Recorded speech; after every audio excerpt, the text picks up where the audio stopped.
കേരളത്തിലെ സാധാരണക്കാരെ ബാധിക്കുന്ന ഏറ്റവും പ്രധാനപ്പെട്ട ഒരു വിഷയമാണ് തെരുവ് നായ ശല്യം. അതിനെതിരെ നാം കണ്ടിട്ടുണ്ട്, പലതവണ രാഷ്ട്രീയ പാർട്ടികളും ജനങ്ങളും തെരുവിലിറങ്ങുന്നത് കണ്ടിരുന്നു.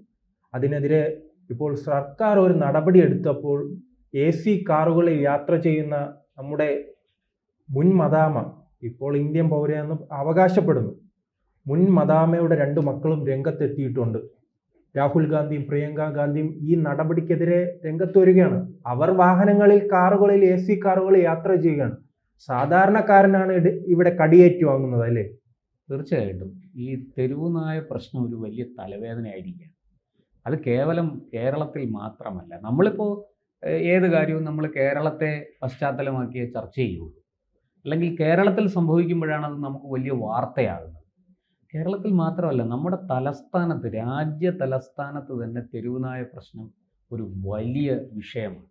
നമുക്ക് കഴിഞ്ഞ 10 കൊല്ലം ഡൽഹി ഭരിച്ച ആം ആദ്മി പാർട്ടി സർക്കാരിൻ്റെ പിടിപ്പുകേടാണ് ഡൽഹിയിൽ തെരുവുനായ പ്രശ്നം ഇത്രയും വഷളാക്കി. ഇപ്പോൾ ജനങ്ങൾക്ക് പുറത്തിറങ്ങി നടക്കാൻ സാധിക്കുന്നില്ല. ഈ പറഞ്ഞതുപോലെ കാറുകളിലും ബസ്സുകളിലും ഒക്കെ സഞ്ചരിക്കുന്നവർ ഓക്കെ, പക്ഷെ മനുഷ്യന് വഴി നടക്കാതിരിക്കാൻ പറ്റുമോ? ഈ കാറ് ഒരിടത്ത് പാർക്ക് ചെയ്തിട്ട് ഒരു സാധനം വാങ്ങാൻ കടയിൽ പോകണം, കാറിൽ നിന്ന് ഇറങ്ങി നടന്നു പോകണ്ടേ? ആ കാറ് റോഡിലല്ലാതെ ഈ കടയുടെ പുറപ്പുറത്ത് കൊണ്ട് ഇടാൻ പറ്റുമോ കാറ്? അത് പറ്റില്ലല്ലോ. റോഡ് സൈഡിലല്ലേ കാർ ഒതുക്കി ഇടാൻ പറ്റുള്ളൂ. റോഡ് സൈഡിൽ കാർ ഒതുക്കി MP രാജേഷ് അതിന് കൃത്യമായ ഒരു മറുപടി നൽകിയിട്ടുണ്ട്. അതെ, കേരളത്തിൻ്റെ തദ്ദേശ മന്ത്രിയാണ് ഏറ്റവും നല്ല പ്രതികരണം അക്കാര്യത്തിൽ നടത്തിയത്. അപ്പോൾ അങ്ങനെ ഈ അദ്ദേഹം പറഞ്ഞത് ഈ AC കാറുകളിൽ യാത്ര ചെയ്യുന്ന രാഹുലിനും പ്രിയങ്കയ്ക്കും ഒന്നും പട്ടിക്കടിയേക്കാൻ AC കാറ് മാത്രമല്ല അതിനൊരു കാരണം. ഇവരുടെ കൂടെ എപ്പോഴും തോക്കേന്തിയ സുരക്ഷാ ഭടന്മാരുണ്ട്.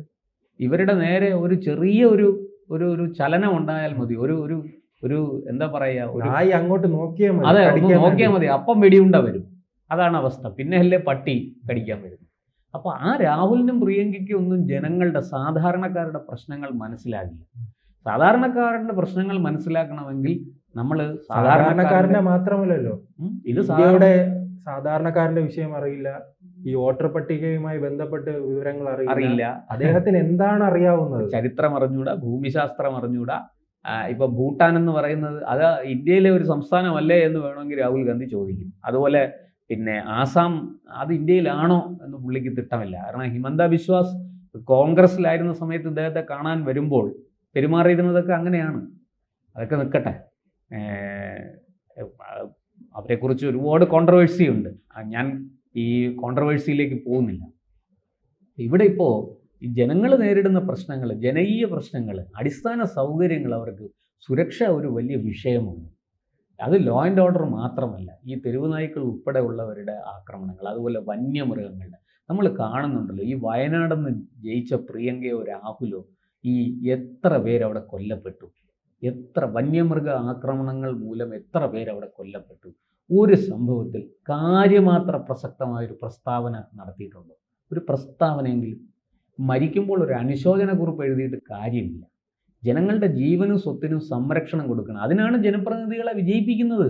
വോട്ട് കൊടുത്ത് ജയിപ്പിക്കുന്നത് വെറുതെ അല്ല. ഈ ആൾ ഞങ്ങൾക്ക് വേണ്ടി പ്രവർത്തിക്കും, നിയമങ്ങൾ ഉണ്ടാക്കും, അത് നടപ്പാക്കും, ഈ രാജ്യം, ഈ ഭരണകൂടത്തെ നേരെ ചൊവ്വെ കൊണ്ടുപോകും.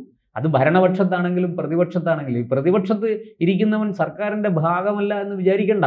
ഈ പ്രതിപക്ഷത്ത് ഇരിക്കുന്നവരും സർക്കാരിൻ്റെ തന്നെ ഭാഗമാണ്. ആ സർക്കാരിനെ കറക്റ്റ് ചെയ്യാനുള്ളവരാണ്. വൈകിയാൽ, നടപടികൾ വൈകിയാൽ ഇനിഷ്യേറ്റീവ് എടുത്ത്, പിന്നെ മുൻകൈ എടുത്ത് അത് നടപ്പാക്കണം സമയബന്ധിതമായിട്ട്. അതും പ്രതിപക്ഷത്തിൻ്റെ കൂടി ചുമതലയാണ്. അതൊന്നുമില്ല. ഒരു എന്താ പറയുക, വിഡ്ഢികളുടെ സ്വർഗത്തിൽ ജീവിക്കുന്ന പോലെയാണ് ആങ്ങളെയും പെങ്ങളും കൂടി. അവർക്ക് ഇവിടുത്തെ തെരുവുനായ പ്രശ്നത്തിലൊന്നും ഇടപെടാൻ സമയമില്ല. അവരങ്ങ് പാലസ്തീനിലാണ് ജീവിക്കുന്നത്. അവർ പാലസ്തീൻ ഐക്യദാർഢ്യം പ്രഖ്യാപിക്കും, അവർ ഇസ്രയേലിനെതിരെ കുരയ്ക്കും, ഇതൊക്കെ ചെയ്യും. പക്ഷേ അവർ നമ്മുടെ നാട്ടിലെ ഒരു ജനകീയ പ്രശ്നം ജനങ്ങൾ നേരിട്ട് അവർ എന്താ പറയുക, നിസ്സഹായരായി നിരാശയോടെ ഇരിക്കുകയാണ്. ഇത് എങ്ങനെയെങ്കിലും ഇതൊന്ന് അവസാനിപ്പിക്കാൻ. അതുകൊണ്ടാണ് കഴിഞ്ഞ 10 കൊല്ലം ഡൽഹി ഭരിച്ച ആം ആദ്മി സർക്കാരിനെ തൂക്കിയെടുത്ത് ദൂരെ കളഞ്ഞിട്ട് അവരവിടെ BJPയെ കൊണ്ടുവന്നത്. ഇപ്പോൾ BJP സർക്കാർ ഈ കാര്യത്തിൽ നടപടികളുമായിട്ട് മുന്നോട്ട് പോവുകയാണ്. കേസ് സുപ്രീം കോടതിയിലും ഒക്കെ നിൽക്കുകയാണ്. അതുകൊണ്ട് അതിനകത്ത് വിചാരിക്കുന്നത് പോലെ ഒരു വലിയ നടപടി എടുക്കാൻ സാധിക്കില്ല. എങ്കിലും പറ്റുന്നിടത്തോളം ജനങ്ങൾക്ക് സുരക്ഷ കൊടുക്കാനുള്ള പരിശ്രമം നടന്നു വരുന്നു. ഇപ്പോൾ കേരളത്തിൽ നിന്ന് നമ്മുടെ തദ്ദേശ സ്വയംഭരണ മന്ത്രി പറഞ്ഞത് കറക്റ്റല്ലേ? ഈ നായ്ക്കളെല്ലാം കൂടെ പിടിച്ചുകൊണ്ട് വന്ന് എവിടെ ഇട്ട് പൂട്ടും? ഇതിനെ ഈ നായ്ക്കളെ കൊന്നുകളയാൻ പറ്റില്ലല്ലോ. എത്രയെന്ന് പറഞ്ഞ് കൊന്നു തീർക്കും? നായ്ക്കളുടെ എണ്ണം അസംഖ്യമാണ്. അതിൻ്റെ എണ്ണം പോലും നമുക്ക് അറിഞ്ഞുകൂടാ. നമ്മുടെ നാട്ടിൽ തന്നെ നമ്മുടെ ഒരു കൊച്ചു വാർഡിൽ, ഇപ്പം ഞാൻ താമസിക്കുന്ന വാർഡിൽ എത്ര തെരുവ് നായ്ക്കളാണുള്ളത്. രാത്രിയാവുമ്പോൾ ഒരു 12 മണി 1 മണി കഴിഞ്ഞാൽ നമുക്ക് അറിയാൻ സാധിക്കും. രാത്രി പട്ടികളുടെ ഓരിയിടലും ഈ കൊരയും കൊണ്ട് മനുഷ്യന് കിടന്നുറങ്ങാൻ സാധിക്കുന്നില്ല. അത്ര രൂക്ഷമാണ്. ഇത് എവിടെ നിന്നൊക്കെയോ വരികയാണ് ഈ പട്ടികൾ.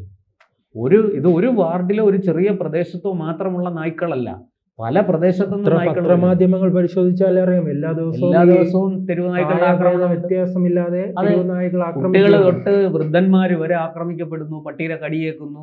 ഈ കടിയേക്കുന്നതിൽ കുട്ടികൾ കൂടുതലും പേളകി മരണത്തിന് കീഴടങ്ങുന്നു, മരുന്ന് കുത്തിവെച്ചിട്ട് പോലും. അപ്പൊ ഇതിന്റെ കാരണം എന്താണെന്ന് നമ്മൾ മനസ്സിലാക്കി അതിന് പരിഹാരം കണ്ടെത്തണം.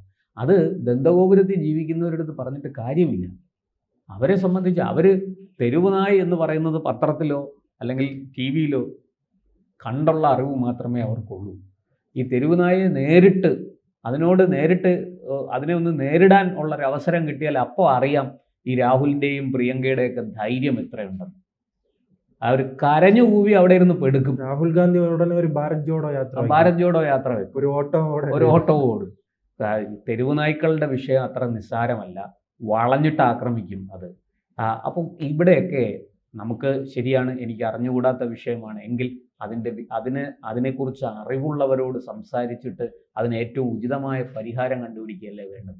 ആ പരിഹാരം നടപ്പാക്കാൻ എക്സിക്യൂട്ടീവിനെ നിയോഗിക്കുകയല്ലേ ചെയ്യേണ്ടത്. കേരളത്തിൽ നിന്ന് ഡസൻ കണക്കിന് നേതാക്കളുണ്ടല്ലോ ഇദ്ദേഹത്തെ ചുറ്റി വളഞ്ഞു.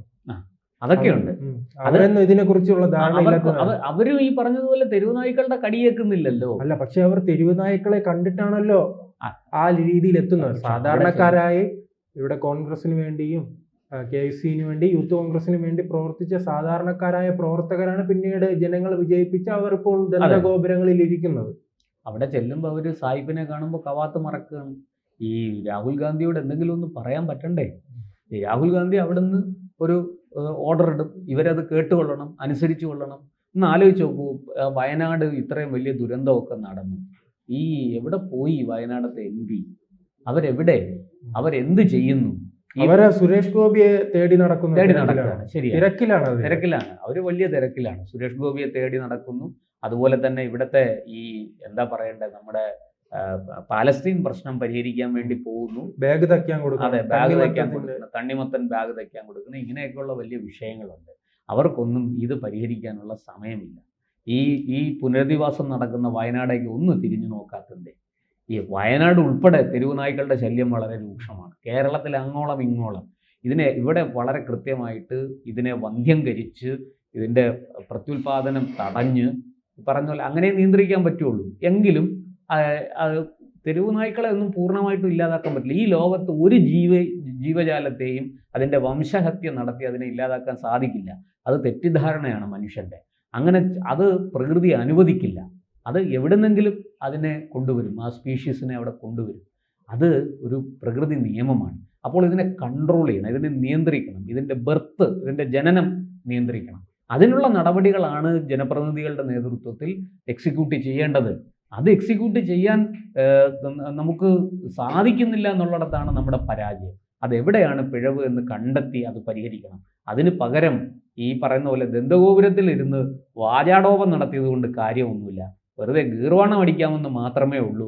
എന്നെങ്കിലും ഒരിക്കൽ പട്ടിക്കടി കൊള്ളുമ്പോൾ, ഈ രാഹുലും വീട്ടിലൊരു വലിയ കുതിരയെ പോലത്തെ ഒരു പട്ടിയെ വളർത്തുന്നുണ്ട്, എന്നെങ്കിലും പട്ടിയുടെ കടി കൊള്ളുമ്പോൾ മനസ്സിലാകും അതിന് എന്തുമാത്രം ബുദ്ധിമുട്ടുണ്ട്, വിഷമമുണ്ട് എന്നൊക്കെ. അത് നമ്മുടെ ജനപ്രതിനിധികൾ തിരിച്ചറിയണം. അത് തിരിച്ചറിഞ്ഞു വേണം അവരിങ്ങനെയുള്ള വിഷയങ്ങളിൽ പ്രതികരിക്കാൻ.